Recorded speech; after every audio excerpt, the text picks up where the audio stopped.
This is RTV6 News at 11, working for you. Businesses across Marion County are now looking ahead to Monday, when many will be allowed to reopen for the first time since mid-March. Good evening. I'm Amanda Starrentino. And I'm Mark Mullins. Good to have you here with us tonight. Today, leaders announced Marion County will start Phase 3 on June 1st. Here's what that means for residents, visitors, and business owners. Restaurants can open for indoor dining. Fitness centers can open at 50% capacity. Community pools can open at 50% capacity, limited to 100 people total. Public gatherings can include up to 50 people, and personal service businesses like salons and spas can reopen by appointment only with personal protective equipment and social distancing guidelines. And that's a big relief for the owner of 2 salons in Marion County. We first met Sylvia Captive last month after she reached out for help connecting to a small business loan. After WRTV got involved, she was approved for a loan and was able to stay afloat while staying closed. Loyal customers also showed support. A lot of clients bought products online from this, so this helped us tremendously to stay afloat. We have a lot of clients that said we're so glad that you're able to reopen. They're just glad that we are going to be able to go back in business, and we were able to survive through this. Today, Mayor Joe Hogsett also announced that free face masks will be available to Marion County residents who cannot get them on their own. You can apply for a mask by going to indy.gov/masks. If you do not have internet access, call the Mayor's Action Center at 317-327-4622 for help. And most of Indiana is already in Stage 3. Marion County is behind schedule because it has by far the most COVID cases in the state.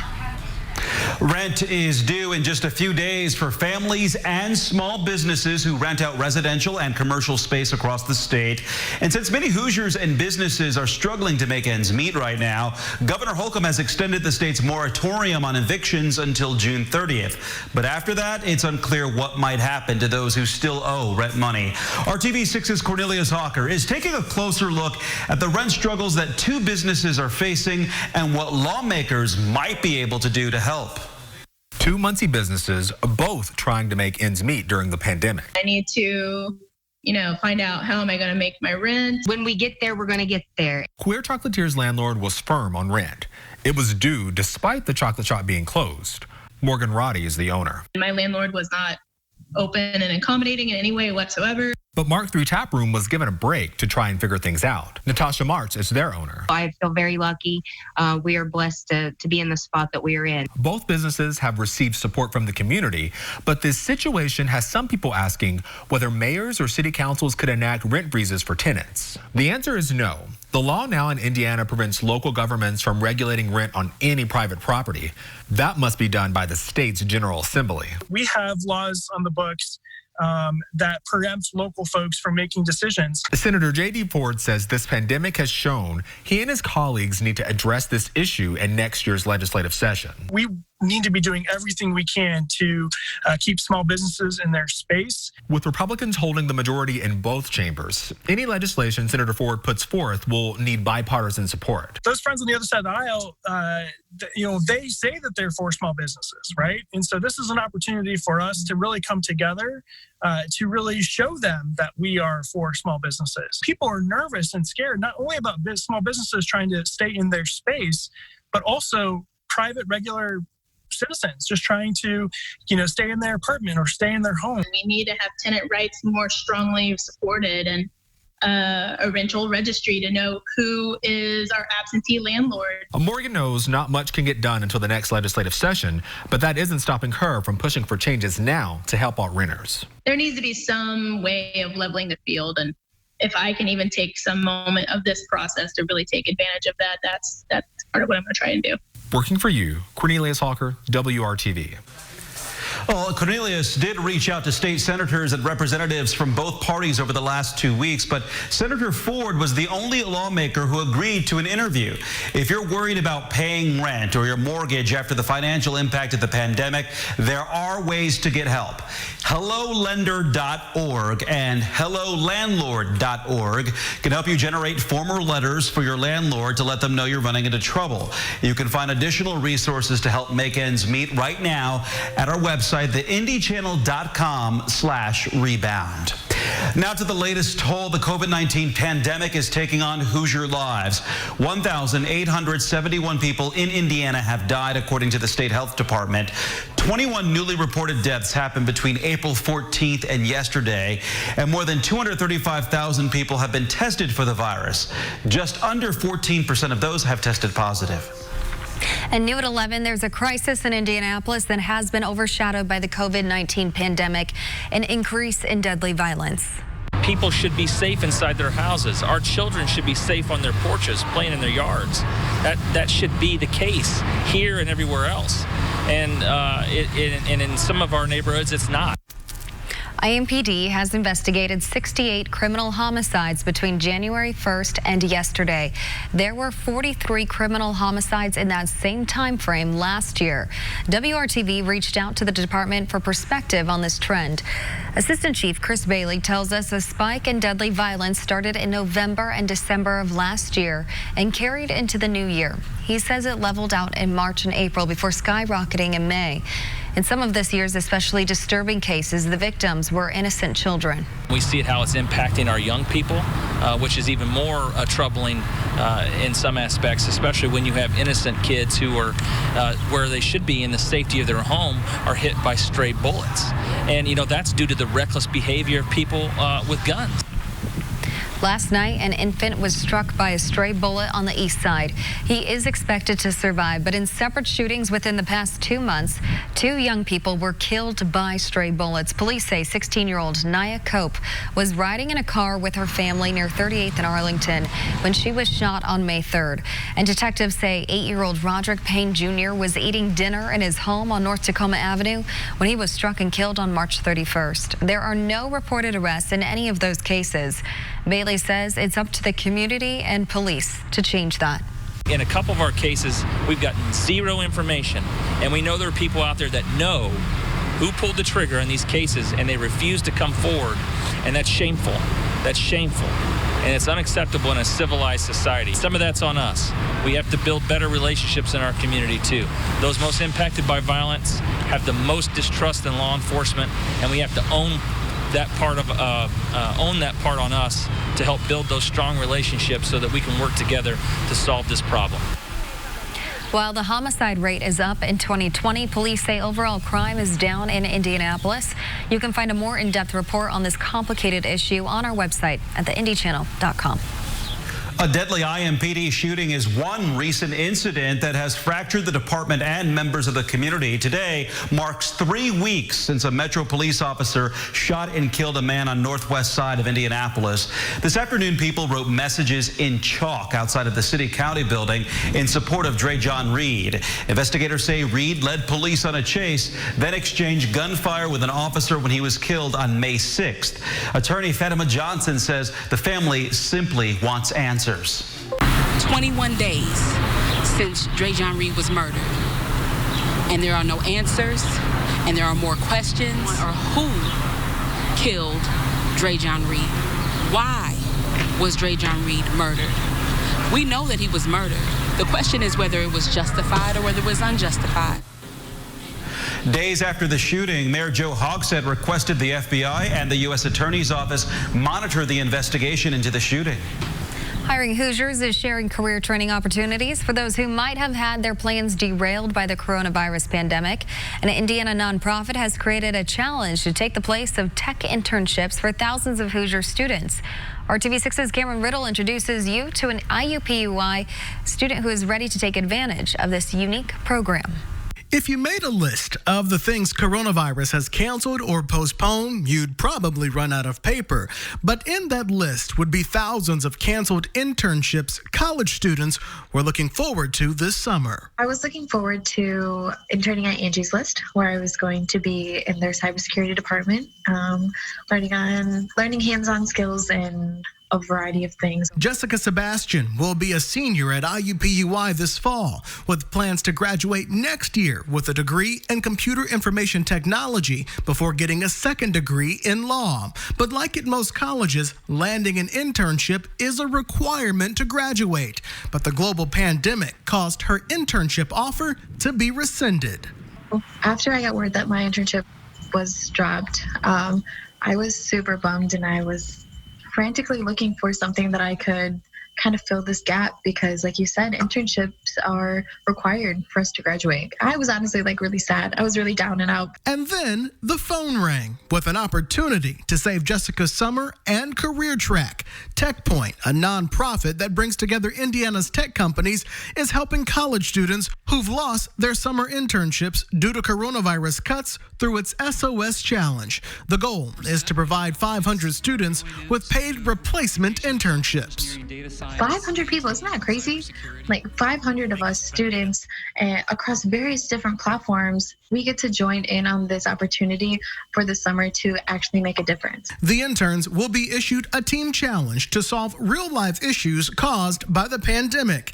The intern team with the best idea will give a presentation to Governor Holcomb and share a $25,000 prize. Jessica has already been selected and has a simple message for students needing to land their next big break. Apply. Jump in, come and join the team, hop in on a team, especially if you have an idea, if you see something that our society, Indianapolis, needs that has occurred during this pandemic. That's exactly what we're looking for. We're looking for people that are excited and want to get experience this summer. In Indianapolis, Cameron Riddle, RTV6. And to be considered for the challenge, students must apply online at techpoint.org by June 1st. The program begins June 15th. You can find more details at hiringhoosiers.com. Well, isolation existed long before COVID-19 and unfortunately is going to exist long after. There's no shame in feeling lonely, especially during these difficult times. Coming up here, the free service you're encouraged to call to hear a friendly voice. Kevin.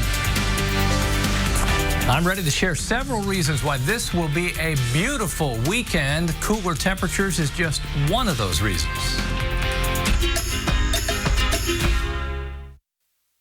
This is RTV6 News at 11, working for you. Tonight, the U.S. passed a grim milestone. More than 100,000 people across the nation have died from COVID-19 in less than 3 months. ABC's Oreen Shaw remembers some of the lives lost, including a beloved Central Indiana coach. On Wednesday, a somber milestone as the country passed 100,000 deaths in the coronavirus pandemic. Some of those who've left us, Coach Paul Logan, an Indianapolis high school coach. 5-year-old kindergartner Skylar Herbert, daughter of Detroit first responders. Rolando Aravina was a communications field technician at Verizon, sent to a New York hospital to help prepare for the surge. A week later, he fell sick. He just looked at me and he said, "Mel, I never knew a love like this before, and I love you so much." Democratic nominee for president Joe Biden spoke about the milestone. There are moments in our history so grim, so heartrending, that they're forever fixed in each of our hearts. A shared grief.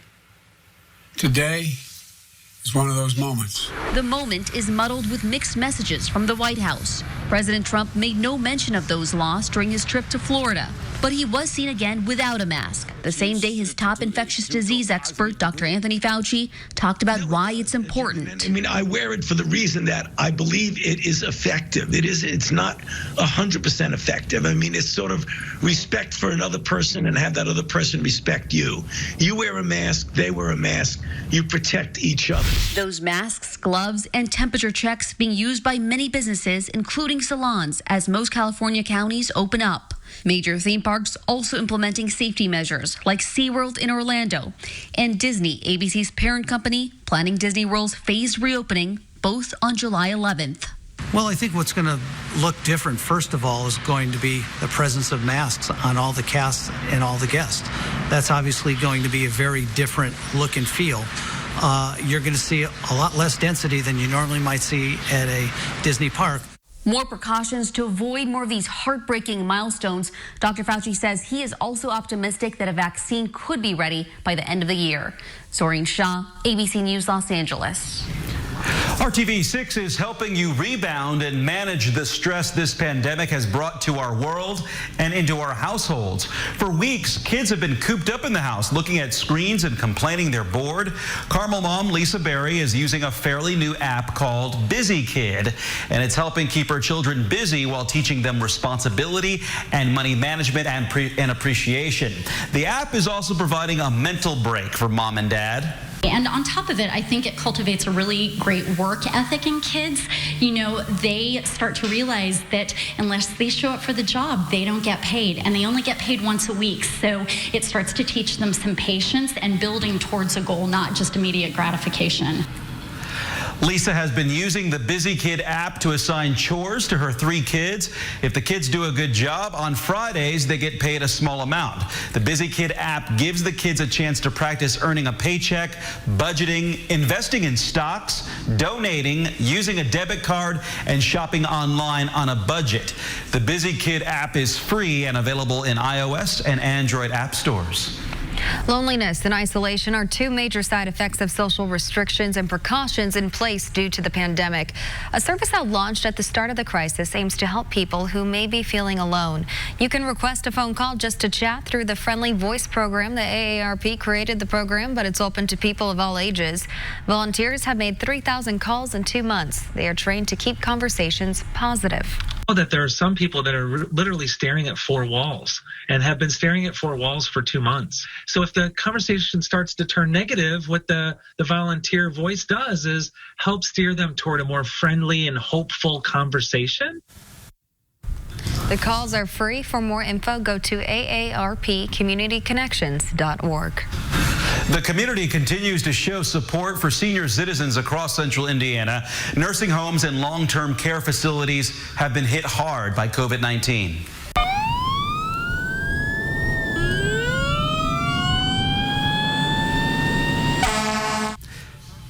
Today, the Carmel Police and Fire Departments led a parade outside of a senior living facility on 116th Street. Neighbors also participated, decorating their cars and holding signs with inspirational messages on them. Organizers say they wanted to honor residents and staff members. A church on the west side of Indianapolis is working together to provide food to families in need. Today, Victory Tabernacle Church on 10th Street in Hallville hosted a drive-through giveaway. Hundreds of people received boxes full of food. Church leaders say it's important to serve people beyond the congregation. Our church is not just a church behind walls. Our church comes outside the walls. We want to help the community. What good is a church sitting in a community and can't help the community? Victory Tabernacle says it offers support and resources through various outreach programs. Kevin Gregory joins us now with a look at our forecast. And Kevin, for some, it was a very beautiful evening. I think for most, you know, we did have some scattered showers and thunder showers, but most of us stayed dry. And tomorrow's only Thursday, but my mind already wandering to the weekend because we'll start a dry stretch on Saturday. More details about the weekend in a second. Just want to point out, as we get started tomorrow, probability of rain pretty high. It stays that way through the first half of Friday ahead of a cold front. Then we begin to change the humidity, trade in the clouds for lots of sunshine, and temperatures will actually be below average. Average high will be 77 by the time we get to Saturday. Temperatures Saturday and Sunday, lower 70s. Again, that's with lots of sunshine and that lower humidity. And the morning hours, cooler than that, as cool as 50 degrees by Monday. I'd say some of the outlying areas, Sunday and Monday, may well drop into the upper 40s. That's down the road a little bit. Let's take care of tonight and tomorrow. 70 degrees, dry, the wind out of the southeast right now. Our change won't come until we really change the wind direction late Friday. 80% chance we'll have rain in the area first thing in the morning tomorrow. We'll hold on to likely chance categories for thunderstorms and rain. 7 a.m. there's the rain across central Indiana, pushing north by 10 a.m., but still covering a big chunk of central Indiana. We'll see a little break in the afternoon, but any sunshine that would come out is kind of self-destruct sunshine. It would help build the next downpour. Not expecting severe weather at this point. Temperatures tomorrow a little cooler, 80 in Indy. Depending on the timing and coverage of the thunderstorms, many of us will struggle to hit 80 degrees. Friday, the wind will change directions as we go through the day Friday, coming out of the northwest. That will deliver the cooler temperatures, but also drier air, noticeably lowering the humidity level. Friday rain chances are with us through the first part of the day, probably by 1 or 2. We'll see rain chances decrease as we go to the afternoon. 7 o'clock, some rain in northwest Indiana. By 1 o'clock, right through central portions of the state. That's ahead of the cold front that will bring all of the changes that we've kind of outlined for you. Then as we go through the overnight Friday into Saturdays, when our temperatures will drop into the 50s. There's your refreshing change with temperatures on the Friday, not just for Indiana, but really the eastern half of the country will see temperatures cool down for the weekend. 7-day forecast. Rain around at times tomorrow and Friday. Then really a dry 5-day stretch. Temperatures, they'll be in the 70s for of those days. Once you get Saturday through Tuesday, we're back to 83 by the time we get to middle of next week, with just a slight chance for showers there. So comfort on the way. I'm Dave First with another RTV6 Senior Salute honoring the graduating spring sport athletes. We head to North Putnam High School, meet three-sport athlete RJ Batchelor, looking to wrap up his senior year in golf, asked to join the team back in his freshman year, worked hard every season, culminating in a spot on All-County. RJ also a member of the soccer and basketball programs, receiving the school's Mental Attitude Award in both. He receives honors leaving North Putt and will attend Ancilla to study sports communications, where he'll no doubt succeed there as well. Good luck, RJ. I'm Dave First with another RTV6 Senior Salute. Anderson and Elsa and I approve this message. This is RTV6 News at 11, working for you. Well, many of us have questions about coronavirus and the risk of exposure. Our partners at Newsy are taking what you want to know and getting the answers from experts. When it comes to getting sick with COVID-19, you might be thinking about this one, and we have too. Jeffrey asked, what is the risk of catching COVID-19 from secondhand smoke or vaping?